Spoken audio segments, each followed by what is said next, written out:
Good morning. It didn't escape my notice, but it might have escaped yours, that yesterday, Sunday, was Mother's Day, or Mothering Sunday, here in the UK. I know in America the day for thinking about mothers is later in the year, but here it's always in the middle of Lent. And it made me think, of course, of the mothers in the Bible. Hannah, at the beginning of 1 Samuel, Mary, Elizabeth, Sarah, all these different mothers in the scriptures. But Psalm 139, such a well-known passage, but just this reminder, this amazing thought today, that we are fearfully and wonderfully made. The intricacy of the human body is past finding out. All the years, centuries, that men and women have studied the anatomy and physiology of the human body, and there are still mysteries to unfold. There are amazing statistics about the incredible length, if you lay them all out in a line, of all the arteries, capillaries and veins in the human body, how huge, some enormous length, and the number of cells in our body, and all the processes that when they work we don't even notice them. We only notice them when they have a bit of trouble working and they need some help. We are fearfully and wonderfully made. It's just incredible. It's just incredible. On Saturday I went to have my eyes checked at our local optician, and they do these scans now of the back of the eye, and I was shown them, and all those veins and cells and the structure that makes it possible for me to see, for you to see. The eye is such a complex, such an amazing thing that we should be able to see at all. I remember years ago, I wasn't even thinking about this, but I'm amazed. When I was in the youth group at my church a long time ago, we had reel-to-reel films, and one of them was on the amazing structure of the eye, to show how it couldn't have happened by chance and how God made it. But this film was amazing. They had devised for this man a pair of glasses that he was to wear all the time, which turned the image upside down before it reached his lens and the back of his eye.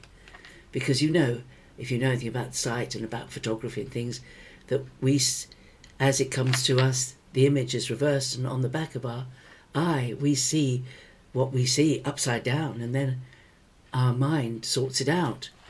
And there was this idea of what would happen if we saw our image upside down. So these glasses turned it upside down before it reached the eye. And this poor man, for about 2 or 3 days, was totally disorientated, couldn't make sense of the world around him, and had to be led everywhere because he couldn't, nothing made sense. And then, I think it was the 3rd day or the 4th day, he woke up and he could see perfectly well.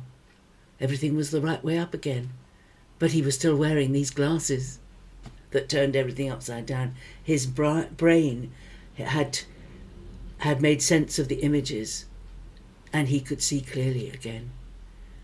And when they took the glasses off him, it took far less time to revert back to normal. We are fearfully and wonderfully made. Everything in us is so perfect.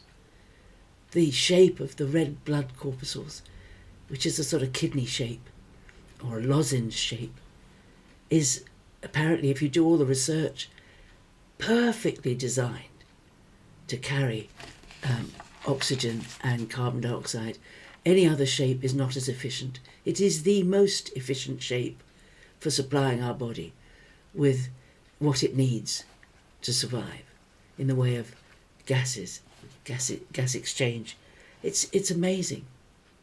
We are, and these verses in Psalm 139, for thou didst form my inward parts, thou didst knit me together in my mother's womb.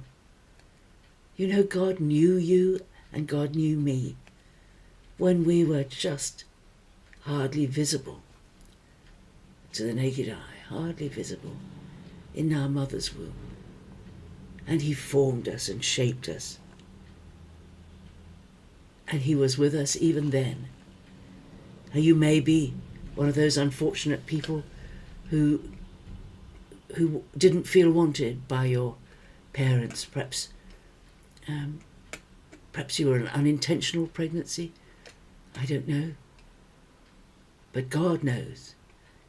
And you are not a mistake. God knew you. You formed me.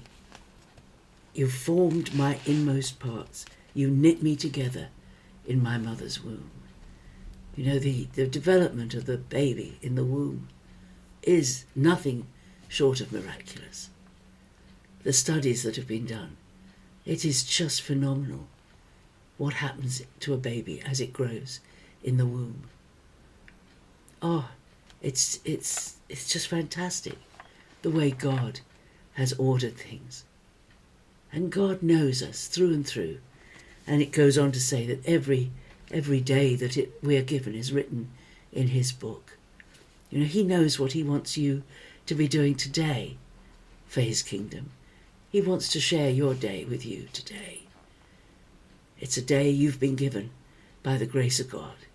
I pray that today you'll know his presence, you'll know his love, you'll know his guidance, you'll know his still small voice, you'll know his comfort and encouragement, you'll know his strength and his love.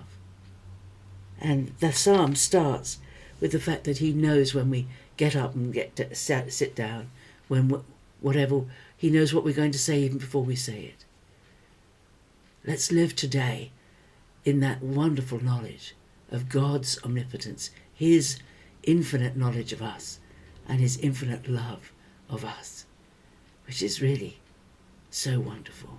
And bless his name for all the abilities, all the functioning, even the ordinary everyday functioning of your body is miraculous. Give him praise today, God our Creator. See you tomorrow, I hope. Bye-bye.